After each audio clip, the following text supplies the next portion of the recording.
ম্যামকে তো এতবার হাতে পায়ে ধরলাম, তাও তো ম্যাম রেজাল্টটা দেখে আমাকে পাশ করিয়ে দিল না। আর মা তো আমাকে দেখেইছে বাড়ি থেকে বেরোনোর সময়। আমি বরং একটা কাজ করি, চুপি চুপি গিয়ে রেজাল্টটা কোথাও লুকিয়ে ফেলি, তারপরে কিছু একটা ভেবে বাহানা দিয়ে দেবো। কি ব্যাপার কমলা, রেজাল্ট নিয়ে বাড়ি এসে চুপি চুপি ঘরে ঢুকে যাচ্ছে যে? কোথায় রেজাল্ট, কেমন হলো? যা হওয়ার হয়ে গেছে সব। যা হওয়ার হয়ে গেছে মানে? এই তুমি তোমার রেজাল্টটা দাও। এ কি, তুমি তো ফেল করেছো কমলা। মা দাঁড়াও, আমি তোমাকে বুঝিয়ে বলছি কেন আমি ফেল করেছি। তুমি তার আগে আমাকে মারবে না, তুমি আগে শোনো ভালোভাবে। আমাদের ক্লাসের মধ্যে যারা যারা পড়ে, হয় কারোর বাবা মা সায়েন্সের টিচার, আর না হলে কারোর বাবা মা আর্টসের টিচার। তো যাদের বাবা মা টিচার তারা সবাই পাশ করে গেছে। আর আমি তো মেকআপ আর্টিস্টের মেয়ে, বলো তুমি তো মেকআপ আর্টিস্ট মুয়া বিশ্ব সুন্দরী, কিন্তু আমার তো পরীক্ষায় মেকআপ করতে দিয়েছিল না, তাহলে অবশ্য কমলা সুন্দরী ফার্স্ট হতো। তাই জন্য তো আমি ফেল করে গেছি মা।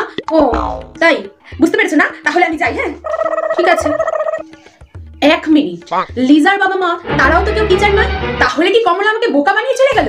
আর এটা তো সম্ভবই না যে একটা ক্লাসে সবার বাবা মা টিচার হবে। কমলা!